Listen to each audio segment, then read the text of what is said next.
부동산 공부하면 누구나 백만장자가 된다. 안녕하세요. 부동산 네이클로버입니다. 도남동 한신 한진 아파트를 찾으시나요? 해당 단지는 약 4,500세대의 초대단지입니다. 1998년에 지어져서 올해 24년 차 아파트로 용적률 276%이고 건폐율 20%입니다. 아마 성북구 아파트 지역민들이라면 모르는 사람이 없으실 정도로 지역민들에게 잘 알려져 있는 아파트인데요. 그리고 도남동에 거주 또는 투자하고 싶으신 분들도 눈여겨보고 있는 성북구의 대표 단지입니다. 이 아파트에 투자를 망설인다면 본 영상을 잘 찾으셨습니다. 어떤 장단점이 있는지 주요 체크 포인트들을 다 정리했으니 한번 확인해 보시길 바랍니다. 먼저 초미의 관심사인 재건축이 되냐 안 되냐에 관심이 많으실 텐데요.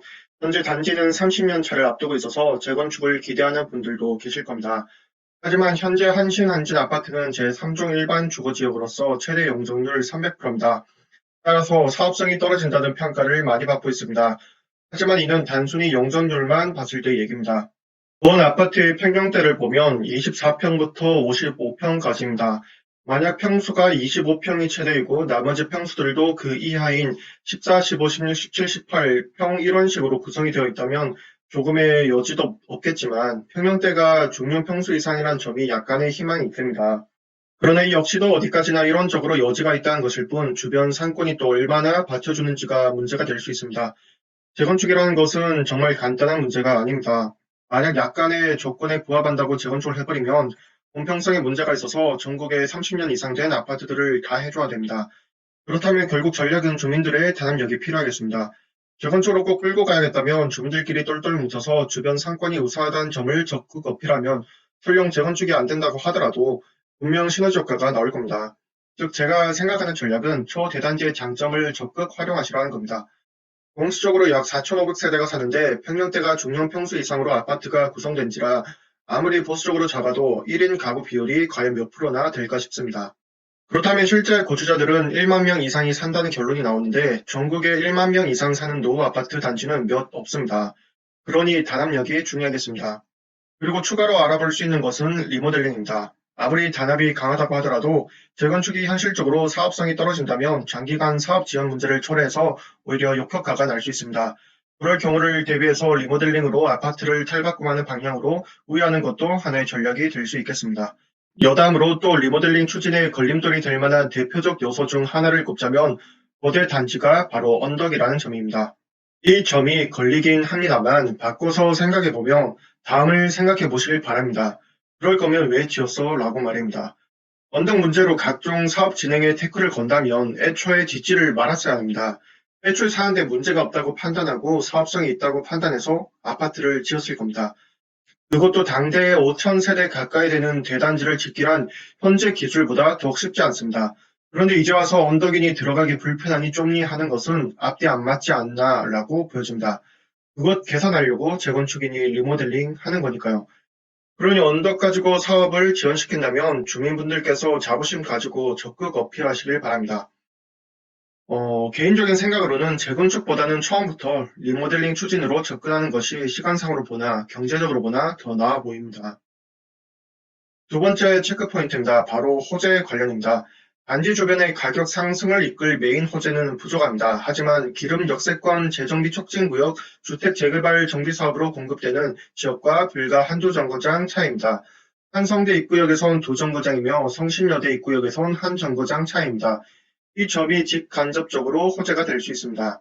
이 사업 덕에 주변 부동산 시세를 다 상승을 불러일으키겠지만 한신한진처럼 초대단지 아파트의 경우 간접 영향을 유독 잘 받는 편입니다. 이 개발 지역에는 대표적으로 기름역 롯데캐슬 트윈골드가 분양될 예정인데요. 이 단지는 두 개 동 지하 5층에서 지상 35층 395 가구 규모입니다. 따라서 지역 내 고급 브랜드가 들어서서 가격을 주도한다면 시간이 다소 걸리더라도 상승장에 올라타는 흐름은 부정할 수 없을 겁니다. 이에 대한 증명으로 한신한진 아파트 호가를 보시겠습니다. 최근 5년간 꾸준히 가격 상승폭이 오르고 있습니다. 그리고 재밌는 점은 실거래 건수가 상당하다는 점입니다. 이와 관련하여 바로 이어서 다음 체크 포인트를 설명드리겠습니다. 세 번째는 세대 트렌드 변화입니다. 바로 전에 말씀드린 것처럼 실거래가 상당히 많습니다. 이 점도 장단점이 있는데 아쉬운 점부터 말씀드리자면 현재 제작 당시 기준 서울의 부동산 흐름은 매물 잠김 추세인데 한신한지는 그에 비해서 상대적으로 매물이 제법 넉넉한 편입니다. 그러나 이것도 어디까지나 상대적인 것일 뿐 세대수가 워낙 많다는 점을 고려하면 상대적 수치가 높고 낮아 보이는 것일 뿐 트렌드를 따라가고 있다는 점도 꼭 체크하셔야겠습니다. 그리고 최근 5년간의 실거래가 변화가 숱하게 많다는 점을 잘 생각하셔야 합니다. 이것은 바로 세대 교체가 이루어지고 있다는 점을 암시하는 것입니다. 기존에는 기성세대가 많았다면 최근 트렌드는 비교적 젊은 층들로 바뀌고 있습니다. 따라서 세대 교체가 이루어지는 트렌드가 이어지고 서울의 매물 잠김 현상이 장기화된다면 앞으로 매물은 더 잠길 것이고 호가는 올라갈 겁니다. 단 이를 위해선 부동산 흐름에 따라 입주민들의 역할도 중요하니 소통을 잘 하시길 바랍니다. 네 번째는 어디에 투자할 것인가입니다. 평수가 중대형 이상의 평수로 이루어져 있고 서울 여타 아파트들보다 저렴합니다. 이 아파트가 저평가다 아니다 여부는 각자가 판단하시고 저는 어디에 투자하면 조금 더 좋겠다라는 것을 추천드리겠습니다. 만약 이 아파트에 평생 거주할 것이 아니라 어느 정도 투자 목적도 있으며 몇 년 지내다가 다른 아파트로 갈아타시려는 분, 그리고 돈은 충분하나 부동산에 올인하고 싶지 않으신 분, 식구들이 많지 않으신 분들이시라면 24평을 사시길 바랍니다. 그 이유를 설명드리겠습니다. 먼저 24평에서 55평까지 중에 제일 값이 높은 아파트는 당연히 55평일 겁니다. 하지만 평당가가 제일 비싼 것은 24평입니다. 평당가가 제일 비싼 데는 이유가 있는 법입니다. 그리고 추세 지속성으로 인해서 앞으로도 24평이 평당가가 가장 높을 확률이 매우 높습니다. 이런 경우 가격 상승도 가장 먼저 나타나고 상승률도 가장 높습니다. 따라서 원하는 시기에 원하는 가격으로 거래를 할 수 있는 확률이 가장 높은 셈입니다. 따라서 요요자금으로 본 아파트를 매수하는 것이라면 24평을 거래하는 것이 투자 목적으로 더 좋습니다. 이와 관련하여 사용 평수가 더 좋다는 점은 제 채널에 여기저기 말해두었습니다. 보다 깊은 내용이 궁금하신 분들은 제 채널 중에서 투자 관련 채널에 들어오셔서 시청 부탁드리며 영상 중 향후 10년 부동산 트렌드를 말씀드린 부동산 전망과 꼬마 아파트의 중요성에 대해서 강조한 영상을 시청해 보시길 바랍니다. 마지막으로 이 아파트의 입지 환경을 빠르게 설명드리겠습니다. 주변 편의시설을 보시겠습니다. 이마트, 현대백화점, 홈플러스, 현대시티 아울렛이 반경 3km 내에 위치하고 있습니다. 종합병원으로는 안암병원, 서울대병원, 동부병원도 가까이 있어서 입주민들의 만족도가 높습니다. 또 산책로도 좋습니다. 도남 5공원, 창덕공원 등이 단지 인근에 있어서 여유로운 삶도 선사하고 있습니다. 그 외에 음식점들도 1,000개 이상이 되고 맛집도 많습니다. 현 시대에 먹방이니 푸드 프로그램이 셰프니 하는 거 보면 맛집 많은 것도 지역민들에게 어떻게 보면 호재지 않나라고 생각을 합니다. 교통호재를 보시겠습니다. 지하철 강북횡단 동북선 연장 수혜를 직간접적으로 받습니다. 기타 내부 순환로 기름 IC, 우이신설선 동북선을 이용할 수 있어서 광역 교통이 우수합니다. 발음이 어렵네요. 학군도 빼놓을 수 없습니다. 성신여대, 가톨릭대, 서울과학고, 서울국제고, 고려대 등도 모두 인접해 있어서 학군 인프라도 잘 갖춰져 있습니다. 대표적인 장점들을 소개해드렸고 그 외에도 좋은 입지 환경들이 많으니 꼭 찾아보시길 바랍니다. 정리하겠습니다. 먼저 초미 관심사인 재건축이 되냐 안 되냐를 말씀드렸습니다. 이와 관련하여 입주민들의 단합성을 강조했고 걸림돌이 될 만한 요소들은 어떻게 대처하면 좋을지 말씀드렸습니다. 그리고 그 외에 리모델링 대안도 고려해 보시라고 말씀드렸고 이 역시 걸림돌이 될 만한 대표적인 요소를 어떻게 대처하면 좋을지 말씀드렸습니다. 두 번째 체크 포인트로 호재를 말씀드렸습니다. 단지 자체에는 빅이슈가 없지만 인근에 빅이슈가 있고 대단지라는 점을 고려하면 직간접 호재를 받을 확률이 다소 높다고 말씀드렸습니다.